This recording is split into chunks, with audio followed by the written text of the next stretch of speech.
다 함께 성경 봉독하겠습니다. 사무엘하 12장 5절로 14절 말씀입니다.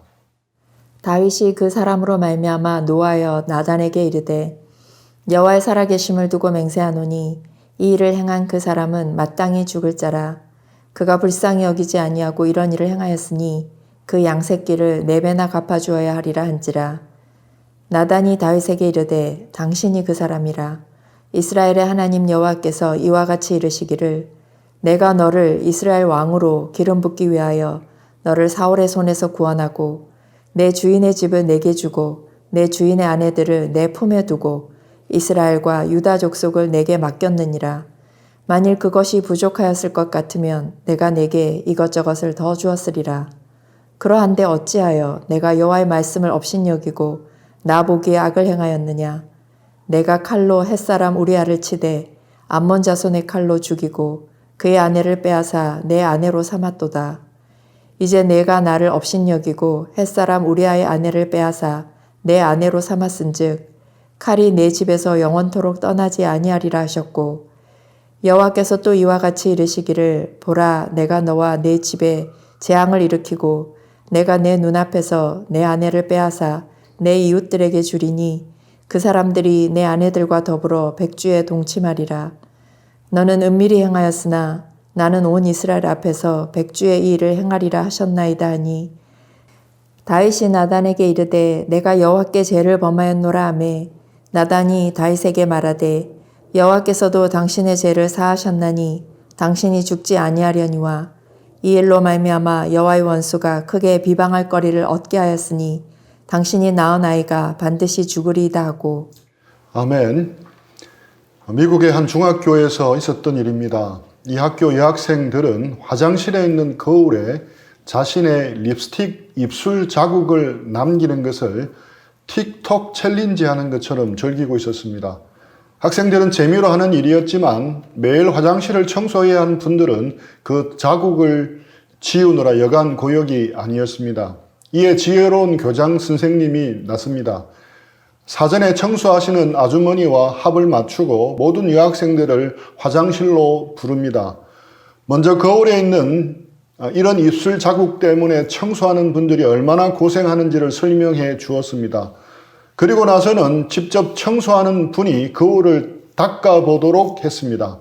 청소하시는 아주머니는 덤덤한 표정으로 조금 전 변기를 닦았던 걸레로 거울에 있는 립스틱 입술 자국을 문질러 지웠습니다. 모든 여학생들이 경악을 했습니다. 그 뒤로부터 그 학교 거울에 더 이상 립스틱 자국이 생기지 않았다고 합니다. 제 유혹도 마찬가지입니다. 우리가 입맞춘 제 유혹이 얼마나 더러운 것인지 안다면 우리는 그 유혹에 더 이상 끌리지 않을 것입니다. 우리는 죄가 더러운 것임을 알아야 합니다. 세상이 아무리 멋있게 포장하더라도 죄는 더러운 것입니다. 그것을 우리는 알아야 합니다. 우리가 짓고 있는 죄가 얼마나 더러운지 안다면, 얼마나 몹쓸 짓인 줄 안다면 우리는 죄에 대해 경각심을 가지게 될 것입니다. 우리는 지난주에 사무엘하를 통해서 위대한 임금 성군 다윗이 끔찍할 정도로 추악한 성군으로 추락하는 모습을 묵상했습니다. 성군, Great and Merciful King이 성군, 섹슈얼 킹으로 추락하는 모습을 목도했습니다. 정신이 번쩍 들게끔 만드는 모습들이었습니다. 챌린지로 재미로 입맞춤에서 립스틱 자국을 찍어대었던 중학생들이 거울의 비밀을 알게 된 것처럼 말입니다. 오늘은 추락하는 다윗의 모습, 범죄 유혹에 넘어가는 다윗을 보면서 배우는 두 가지 교훈과 두 가지 솔루션에 대해서 생각해 보기를 원합니다. 먼저는 다윗의 범죄에서 배워야 할 두 가지 교훈입니다. 첫째는 죄를 이길 장사는 없습니다. 천하의 성군 다윗도 성적 유혹을 이기지 못해 엄청난 범죄를 저지릅니다. 하나님의 마음에 합한 사람이라도 하나님께 붙어 있지 않으면 언제든지 무너질 수밖에 없음을 알아야 합니다. 선 줄로 알면 넘어질까 조심해야 합니다. 죄에 대해 특별히 강한 사람은 아무도 없습니다. 죄에 대해 특별한 면역력을 가진 사람도 아무도 없습니다. 나는 예외라고 생각하는 순간 그는 이미 넘어질 준비가 되어 있는 것입니다. 그래서 죄는 늘 조심해야 합니다. 다윗은 하나님과 잘 동행했던 사람이었습니다. 사울 왕을 죽이지도 않고 옷자락을 조금 벤 것에도 마음의 찔림을 받을 정도로 다윗은 죄에 대해서 민감한 사람이었습니다. 철저히 하나님 중심적이었습니다. 나는 백향목궁에 살거늘 하나님의 궤는 휘장 가운데 있도다라고 고백할 정도로 하나님을 생각하고 구했습니다. 그토록 하나님을 사랑하고 사모했던 사람이었습니다. 하나님을 경외했던 사람이었습니다. 그런 그도 넘어진 것입니다. 끔찍할 정도로 집요하고 잔인하게 범죄를 저질렀습니다. 그는 전쟁 중에서도 그 현장에 나가지 않고 궁에 있다가 오후 늦게까지 잠을 잤습니다. 그리고 일어나 바람을 쐬러 옥상에 올라갔다가 목욕하는 여인을 보게 됩니다. 거기까지는 그럴 수도 있지만 그 다음부터가 문제입니다. 목욕하는 여인을 보고는 다윗은 부하에게 그 여인에 대해 알아보라고 명령합니다. 여인은 가장 충성스러운 부관 중에 한 명인 우리야 장군의 아내라는 정보를 얻게 됩니다. 유부녀이고 게다가 충성스러운 부관의 아내라면 거기서 멈추어야 했습니다. 하지만 멈추질 않았습니다. 사람을 시켜 그 여인을 데리고 옵니다. 그런데 하필 밧세바는 생리 중이었습니다. 레위기 율법에서 말하는 부정한 기간이었습니다. 그렇다면 이제는 멈추어야 했습니다. 그런데 거기서 멈추지 않았습니다. 다윗은 밧세바를 돌려보내지 않고 그 기간이 끝나기를 기다립니다. 죄를 짓는 일에 집요했던 것입니다. 죄의 유혹이 이렇게 집요함을 우리는 알아야 합니다. 결국 밧세바를 간통하게 됩니다. 충성스러운 부관의 아내를 범하는 큰 죄를 저지르고 만 것입니다. 이제 멈추어야 했습니다. 하지만 또 멈추질 않았습니다. 얼마 후 그녀가 임신한 것을 알자 그 죄를 은폐하기 위해 군대 총사령관인 요압에게 사람을 보내어 남편 우리아를 집으로 보내도록 명령했습니다. 우리아는 전쟁터에서 돌아온 즉시 왕을 접견했습니다. 다윗은 전쟁터에서 고생하고 돌아온 충성스러운 부관인 우리아의 얼굴을 보았습니다. 그는 동고동락했던 개국 공신이었습니다. 우리아의 얼굴을 대면했을 때 다윗은 거기서 멈추어야 했습니다. 그런데 거기서도 멈추지를 않았습니다. 왕은 그를 집으로 보냈습니다. 밧세바의 임신 사실을 숨기기 위해서였습니다. 하지만 우리아는 전쟁터에서 싸우고 있는 하나님의 군대를 생각하고 집으로 가지 않습니다. 사실 아내가 얼마나 보고 싶었겠습니까? 그럼에도 그는 왕궁 문 곁에서 잠을 청합니다. 이 소식을 들은 왕은 이제 우리아에게 술을 잔뜩 먹여서 집으로 보내려고 했지만 그 계책도 실패하고 맙니다. 이제는 멈춰야 했습니다. 하지만 또 멈추지 않았습니다. 그래서 다윗은 요압에게 편지를 한 장 써서 그것을 우리아 편에 보냈습니다. 한마디로 말해서 나는 우리아를 없애버리고 싶다. 그러니 어떻게 해서든 이 자를 제일 위험한 최전선으로 보내라는 것이었습니다. 요압은 그 명령에 따라 다른 사람들과 함께 우리아를 적군과 가장 치열하게 맞서 싸우는 최전선에 배치했습니다. 그 전투에서 불쌍한 우리아는 죽고 말았습니다. 이 소식을 전해 들은 다윗의 반응을 한번 보십시오. 사무엘하 11장 25절입니다. 다윗이 전령에게 이르되 너는 요압에게 이같이 말하기를 이 일로 걱정하지 말라. 칼은 이 사람이나 저 사람이나 삼키느니라. 그 성을 향하여 더욱 힘써 싸워 함락시키라 하여 너는 그를 담대하게 하라 하니라. 실상 자기가 죽여놓고서는 어떻게 이런 말을 할 수 있습니까? 그래 놓고선 걱정하지 말라. 너는 그를 담대하게 하라고 격려까지 합니다. 사람이 이렇게까지 추락할 수 있는 것입니다. 정말 뻔뻔스럽지 않습니까? 자신과 나라를 위해 목숨을 내놓고 싸운 우리아의 죽음 앞에서 그는 조금도 슬퍼하지 않습니다. 늦었지만 지금이라도 정말 멈추어야 했습니다. 그런데 이번에도 멈추질 않았습니다. 11장 26, 27절입니다. 우리아의 아내는 그 남편 우리아가 죽었음을 듣고 그의 남편을 위하여 소리내어 우니라. 그 장례를 마침에 다윗이 사람을 보내 그를 왕궁으로 데려오니 그가 그의 아내가 되어 그에게 아들을 낳으니라. 다윗이 행한 그 일이 여호와 보시기에 악하였더라. 남편 우리아가 죽었음을 듣고 그의 남편을 위하여 소리내어 우니라. 사랑하는 남편 우리아를 잃은 아내 밧세바의 마음이 얼마나 무너져 내렸겠습니까? 그 아픔이 얼마나 힘들었겠습니까? 상처가 아물 시간이 필요했습니다. 이제 당연히 멈추어야 했습니다. 그런데 이번에도 다윗은 멈추지를 않습니다. 또다시 뻔뻔스러운 제약을 행합니다. 장례를 마치자마자 밧세바를 왕궁으로 데리고 와서 아내를 삼아 버립니다. 이렇게 해서 다윗은 원하던 것을 기어코 이루어내고 맙니다. 완전 범죄처럼 보입니다. 그가 가진 권력과 힘을 동원해 완벽하게 덮은 완전 범죄로 보였습니다. 어떻게 이렇게까지 성군 다윗이 추락할 수 있겠습니까? 성경은 이런 다윗의 모습을 한 문장으로 단호하게 말합니다.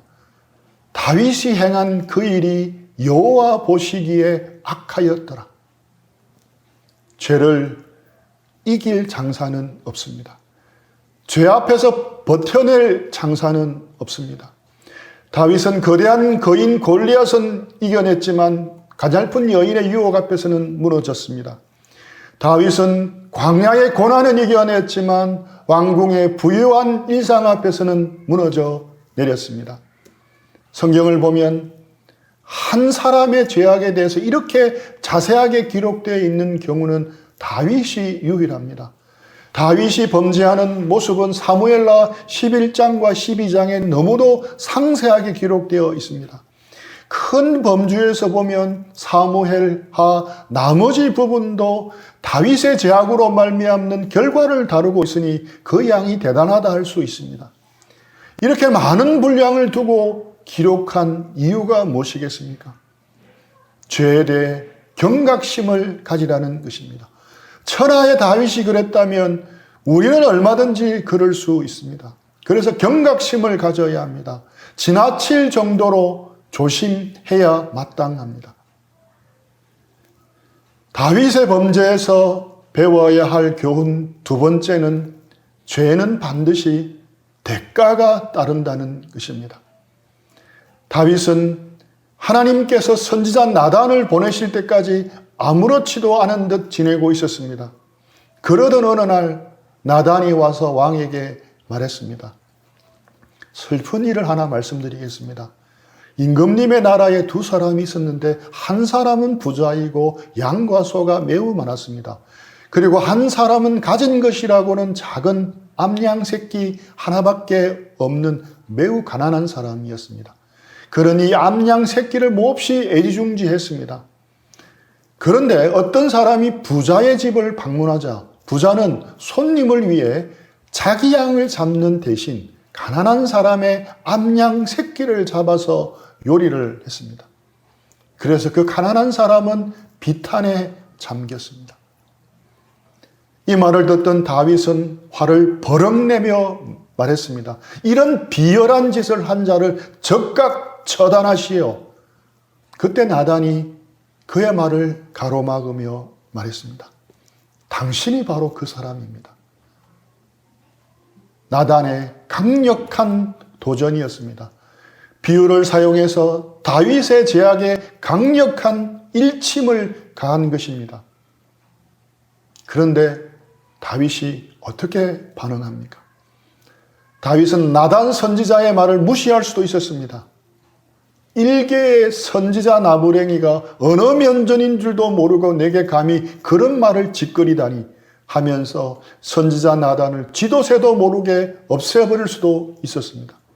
하지만 그렇게 하지 않았습니다. 이제야 비로소 다윗은 범죄하는 일을 멈춥니다.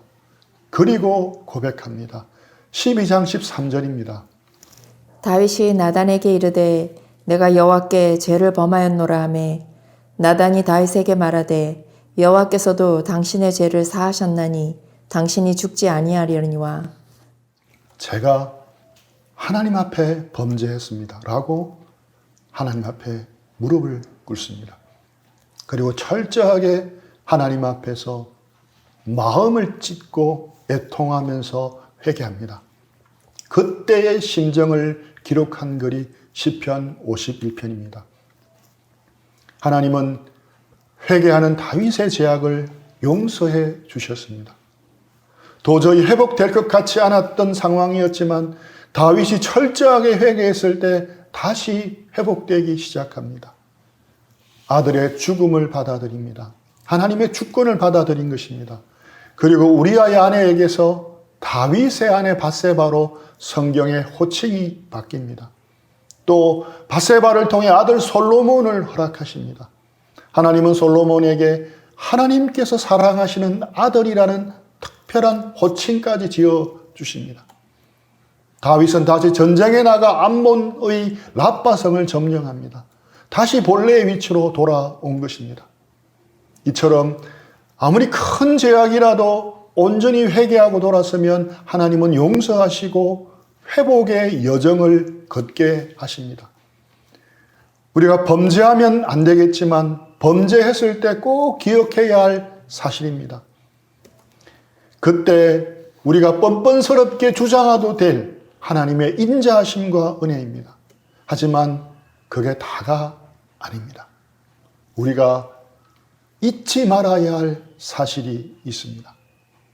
죄는 하나님께 용서받지만 범죄한 죄에 대한 결과는 남는다는 것입니다. 이미 엎질러진 물은 고스란히 감당해야 하는 것입니다. 값비싼 가구에 함부로 대못짓을 합니다.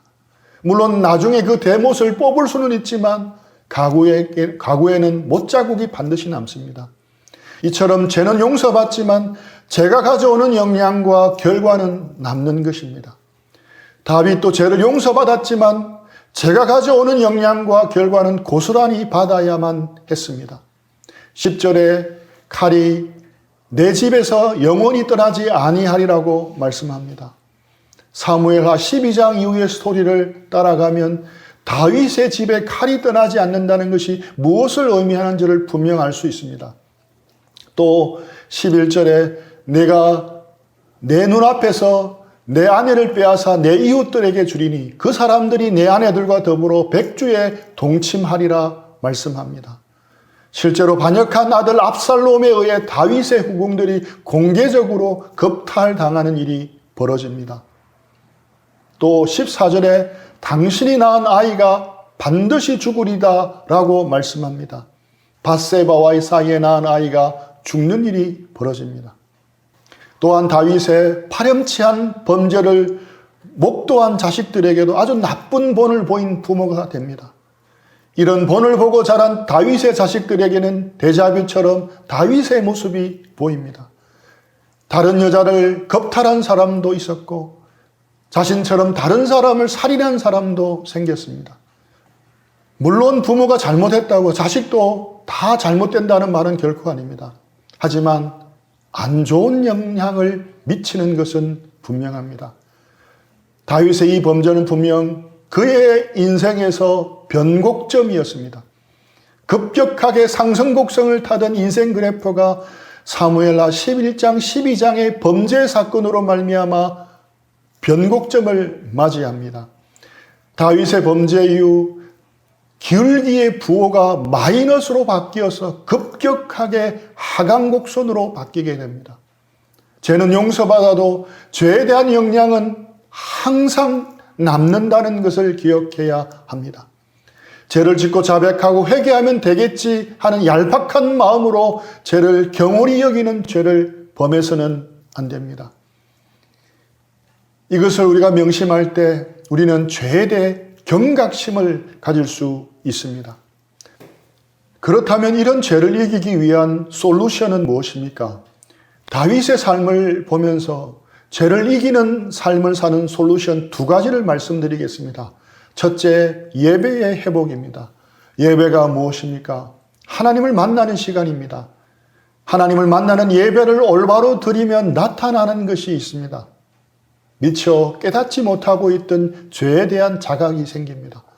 평소에는 죄라고 생각하지도 않던 것들이 죄라고 깨달아집니다.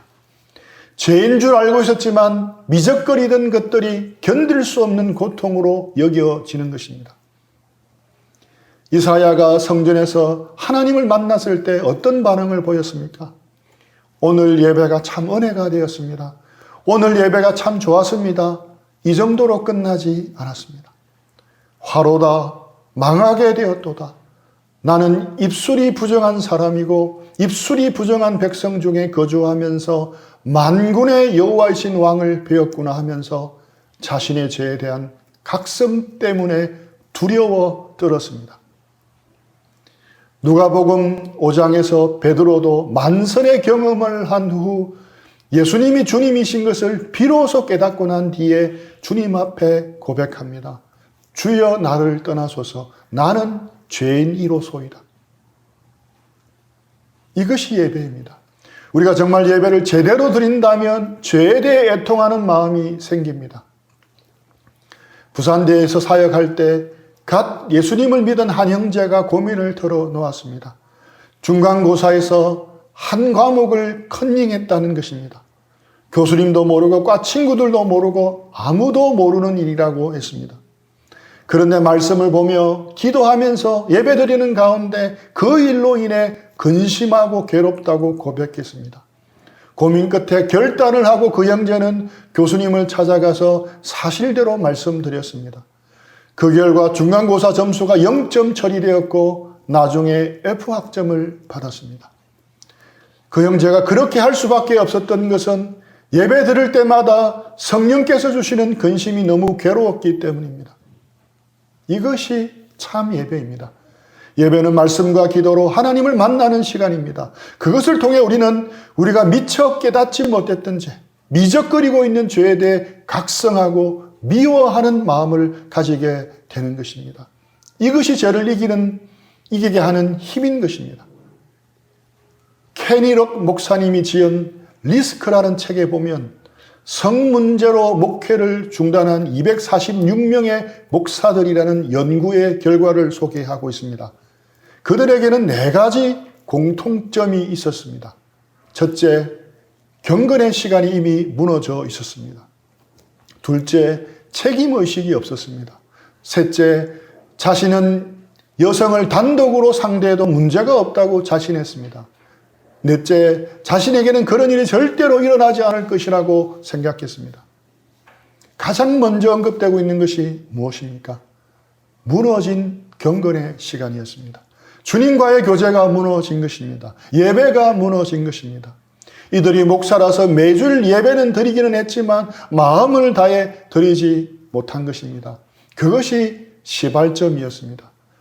첫 번째 예배가 회복되었더라면 둘째, 셋째, 넷째의 상황에서 돌이킬 수 있었으리라 생각합니다. 여러분은 경건의 시간을 제대로 가지려고 얼마나 애를 쓰고 있습니까? 여러분은 얼마나 마음과 정성을 다해 주일 예배를 드리고 있습니까? 그렇게 하지 못하고 있다면 여러분은 입문 과정에 이미 들어간 것입니다. 어떤 입문 과정입니까? 다윗처럼 범죄의 자리로 나아가는 입문 과정입니다.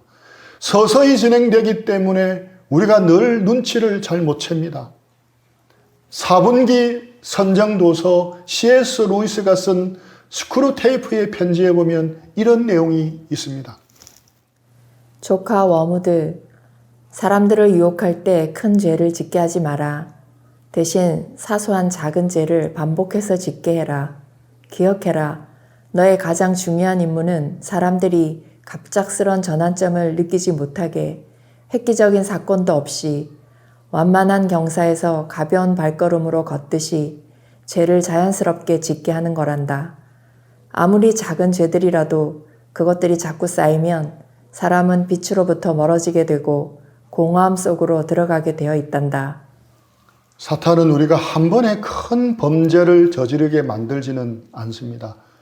찬물에서 서서히 온도를 올려서 개구리를 삶듯이 우리를 서서히 주님과 멀어지게 만듭니다. 이것은 작은 잘못과 작은 불순종들을 통해 이루어집니다. 한두 번 경건의 시간을 빼먹는다고 큰일이 나지는 않습니다. 한두 번 주일 예배에 빠진다고 해도 당장에는 큰일이 나지 않습니다. 하지만 사탄은 이런 작은 허영과 죄를 통해 하나님과 차츰 멀어지게 만들고 결국 다윗처럼 큰 범죄를 저지르게 만드는 것입니다. 평생을 주님과 동행하는 데 성공했던 다윗도 끝까지 조심해야 하는 것입니다. 깊은 숲속에서 야역을 할 때 피워놓은 모닥불이 사그라들면 어둠 속에서 짐승들의 눈들이 더 가깝게 몰려옵니다. 마찬가지로 우리 속 예배의 불이 사그라들면 사단의 공격, 죄의 공격이 더 다가옴을 명심해야 합니다. 두 번째 솔루션은 공동체의 회복입니다. 자동차 엔진의 출력이 높을수록 더 빨리 달리는 자동차일수록 중요한 것은 브레이크입니다. 다윗에게도 브레이크가 절실하게 필요했습니다. 통일 왕국의 왕이 되어서 잘 나갈 때였기에 더욱 좋은 브레이크가 필요했습니다. 사실 다윗의 폭주를 막을 브레이크 역할을 해줄 사람이 있었습니다. 먼저는 요압 장군이 그 역할을 했어야 했습니다. 우리아의 아내를 취하였다는 것과 우리아를 교살하라는 편지를 받았을 때 그는 다윗을 멈추게 했어야 했습니다. 전하, 통촉하여 주시옵소서 하고 멈추도록 해야 했습니다. 하나님을 경외하던 왕이 어떻게 그런 악을 행하실 수 있습니까? 제발 정신 좀 차리십시오라고 직언했어야 했습니다. 나는 절대 그런 짓을 못하겠다고 나를 먼저 죽이고 그렇게 하라고 했어야 마땅했습니다. 어디 요압뿐이겠습니까? 지휘관들도 어느 정도 눈치를 챘을 수도 있습니다. 그런데 모두들 절대 권력 앞에 자신들의 안위만 생각하고 아무도 입을 열지 않았습니다. 그 결과 다윗 왕국의 브레이크가 터져버린 것입니다. 그러니 다윗이 폭주할 수밖에 없었던 것입니다. 우리는 서로가 서로에게 브레이크 역할을 해야 합니다. 서로 돌아보아 사랑과 선행은 더 잘하도록 아낌없이 격려해야 합니다. 하지만 잘못하고 있을 때는 기도해주고 상황에 맞게 적절하게 브레이크 역할을 해주어야 합니다. 목사인 저도 얼마든지 잘못될 수 있습니다. 그런 것이 보이면 먼저 기도해 주시고 그 다음에는 저에게 말씀해 주십시오. 그것이 저를 살리는 길입니다. 저뿐만 아니라 우리 모두가 서로에게 때론 악셀레이터 역할을, 때론 브레이크 역할을 해야 합니다. 삼손은 언제나 혼자였습니다. 성경 어디를 봐도 그와 함께 한 친구를 찾아볼 수 없습니다. 실패가 예견되는 상황이었습니다. 성경은 사단이 삼킬 자를 찾아 울부짖으며 두루 다닌다고 말씀합니다. 여기서 우리가 명심해야 할 것은 복수인 삼킬 자들이 아니라 단수인 삼킬 자를 찾는다고 하는 점입니다. 에덴 동산에서도 사탄은 부부가 함께 있을 때 나타난 것이 아닙니다. 어찌된 것인지는 모르지만 아담과 하와가 각각 홀로 있을 때 접근했습니다. 제가 자주 하는 말이어서 이제는 외우시리라 생각합니다. 폴 트루니의 말입니다. 사람이 혼자서는 절대 할 수 없는 것이 두 가지 있는데 하나는 결혼하는 것이고 또 하나는 그리스도인으로 사는 것이다. 서로가 서로에게 사랑함으로 브레이크 역할을 해주는 공동체가 필요합니다. 이 약한 세대 가운데 우리가 끝까지 신앙의 경주를 완주하려면 혼자가 아니라 함께 같이 뛰어야 합니다. 오는 한 주 동안 우리 모두 천하의 다윗도 넘어졌다는 것을 기억하고 죄에 대한 경각심을 가져야 할 줄 압니다. 죄의 더러움과 죄의 대가를 기억하고 더는 화장실 거울에 입술을 맞추는 어리석은 중학생들처럼 되지 않기를 축복합니다. 오늘 한 주 동안 주님과의 교제와 예배에 더욱 힘쓰기를 축복합니다. 공동체를 소중히 여기고 함께 교제한 일에도 더욱 힘쓰는 우리 모두가 되기를 축복합니다. 그래서 죄악을 이기고 경건하게 살아가는 삶에 큰 진보가 있기를 축복합니다. 우리 들은 말씀 생각하면서 기도하고 적용하는 시간들 가지겠습니다.